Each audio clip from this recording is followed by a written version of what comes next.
Welcome to Kit Katastrophe. My name is Kit, and today we'll be taking a look at Transformers Energon Class STRONGARM. This figure came out in 2004 as part of Wave 1 of the Energon class assortment.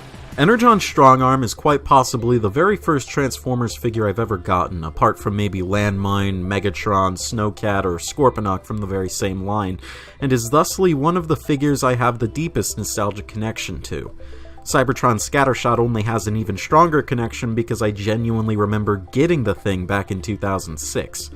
But STRONGARM has stayed with me through thick and thin, even when other figures I got from the time didn't. So taking a look at this particular figure on my old foam board stage will be a treat for me. He's kind of the whole reason I'm doing this Omnicom marathon to begin with. Let's go! Given that Transformers Energon took place in the near future, STRONGARM turns into a Jeep of sorts with a futuristic bent. In all honesty, something like this wouldn't be too out of place on a modern-day road if not for all the subtle details that tell you this just isn't your ordinary inanimate Land Rover with lowercase L's and R's. The tires are big and beefy, looking like they've been salvaged from a Mars rover. Fitting, considering there were cities on Mars in the show. The paintwork is amazing, full of vibrant Keat oranges and dull blue grays, with bits of metallic blue on the rear Jeep mass. It kinda reminds me of Brawn, even though it's the completely wrong color. Which is fair enough, I guess, because STRONGARM was redecoed into Outback's colors for BotCon 2005, and he was almost retooled to be Brawn had OTFCC happened instead that year. Back to the subject at hand, STRONGARM's no stranger to some clear plastic, which is utilized splendidly in the windshield, which is a blood red. Well, at this thickness, it's more of a soft pink, but, you know, a red's a red. Speaking of translucent red plastic, STRONGARM's accessories are made of the stuff. First off, there's a spare tire which plugs straight into the back. It's nowhere near the same design as the other wheels, which is a little strange. I mean, a translucent red wheel is strange enough as it is, but still. His next accessory is a crane boom, which plugs onto the khaki port on the rear passenger side. It features an articulate hook, though the friction joint on which it moves has begun to crack on my copy. Such is life for a figure I've had since I was 3. Finally, STRONGARM has his requisite Energon star, which, much like last time, will stay put for the rest of the video. After throwing the Energon weapons into the void from whence they came, STRONGARM's transformation is simple and satisfying, employing some really ingenious motions that I haven't seen very often since this figure's release, such as the way the rear wheels tumble around to reveal the arms. Sadly, the roll cage sticky-uppy bit from the vehicle mode flapping down to form a piece of rather wimpy skirt armor is a pretty poor way to end the transformation. Might as well save the head rotation for last, then. I think STRONGARM has as basic of a robot mode as an Omnicon could possibly hope to achieve, and that's not exactly a bad thing when the Omnicons themselves were basically generics who just so happened to have names and all, at least in the show.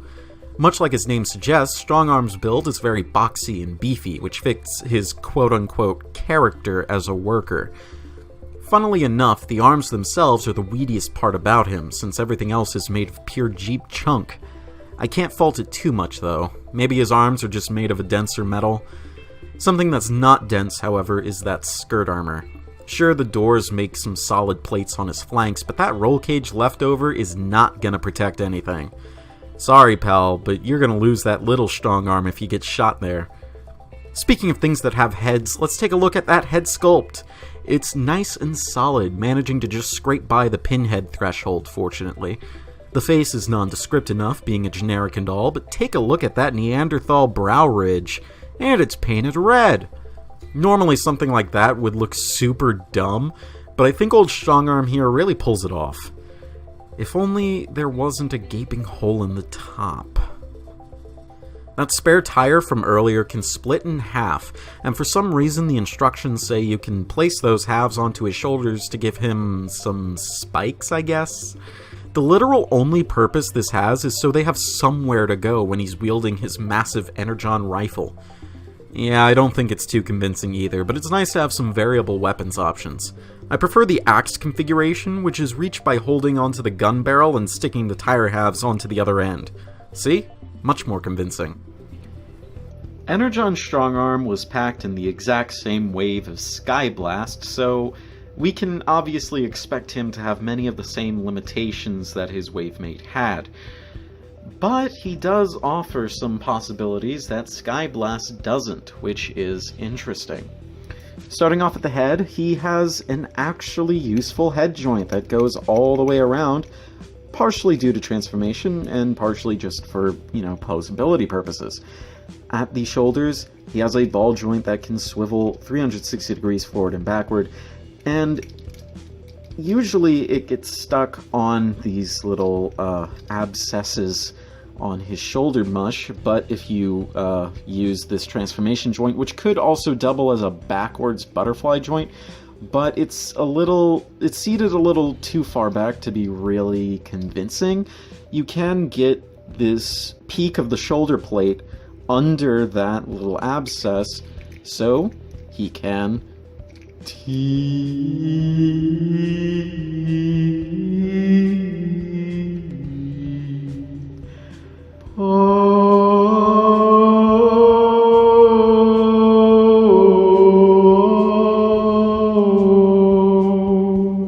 Oh, and he has an elbow joint that goes a little under 90 degrees, so this figure gets thrown in the trash. Moving up his front skirt, he has a waist joint that goes all the way around due to transformation. This is something that Skyblast does not have, and this figure does really well with it. Also, his side skirts can move in and out. That's also to aid for transformation, but it is nice because that means he can spread his legs some, though they do end up going a little forward due to something I'm going to talk about in just a moment. They go forward really well, and that's as far back as they go, because on his butt, he has a seat on his seat. Isn't that nice? Isn't that splendid? This really hampers poseability, and the only reason that they're there is because the alternate mode has an open top, so you'd be able to see these in alternate mode, but I don't really think the illusion would be broken with the subtraction of these seats. I think overall, removing the seats would benefit the figure. Sadly, Hasbro 2004 did not agree with me on that. Moving along, he has a knee joint due to transformation, but it is at a somewhat awkward place because the more you bend it, the less it looks like an actual knee bend, and the more it's just a glorified transformation joint. But if you use it a little sparingly, it does look somewhat convincing, which is okay. It's better than Skyblast. He doesn't have a knee joint at all, so it's an improvement over Skyblast. Finally, at the toes, he actually has a joint that allows them to go up. I don't know what this is for. Maybe it's just to aid stability in robot mode, or maybe they just decided to leave it in because this had to be a separate piece anyways due to it being clear plastic. But who knows? I don't know who designed this figure, so I can't ask him or her. Anyway, Strongarm is indeed an improvement over Skyblast in nearly every way. He has tons of joints that Skyblast doesn't, and overall he's much easier to pose and much more fun to play with. Let it be said that as of this recording, my experience with the Energon toy line has so far been somewhat limited, but I have to say that Strongarm is one of my favorite molds from that line.